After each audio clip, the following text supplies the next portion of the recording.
पंतप्रधान नरेंद्र मोदी आज आसाम आणि पुदुचेरी इथं मेरा बूथ सबसे मजबूत संवाद या कार्यक्रमाद्वारे पक्षाच्या कार्यकर्त्यांना करणार संबोधित. इराणनं कुवेतच्या ऊर्जा प्रकल्पावर केलेल्या हल्ल्यात एका भारतीयाचा मृत्यू, तर इस्रायलनं केलेल्या हल्ल्यात इराणच्या खोनबाद इथल्या हेवी वॉटर प्रकल्पाचं मोठं नुकसान.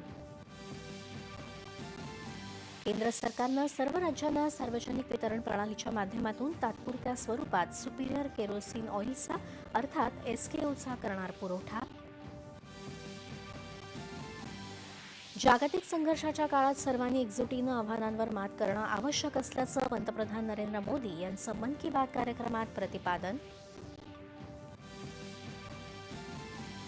केरळम, आसाम, तामिळनाडू, पश्चिम बंगालमध्ये विधानसभा निवडणुकांच्या प्रचाराला वेग. पंतप्रधानांची केरळमध्ये तर अमित शहा यांच्या आसाममध्ये प्रचार सभा. अखिल भारतीय पोलीस कर्तव्य मेळाव्याचं मुख्यमंत्री देवेंद्र फडणवीस यांच्या हस्ते उद्घाटन. 1959 साली नागपूरमधूनच झाली होती मेळाव्याची सुरुवात.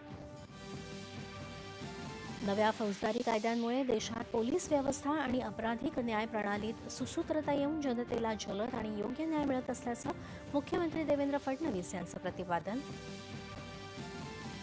गुंडूबाबा अशोक खरात याच्या पोलीस कोठडीत 1 एप्रिलपर्यंत वाढ करण्याचे नाशिक जिल्हा सत्र न्यायालयाचे निर्देश.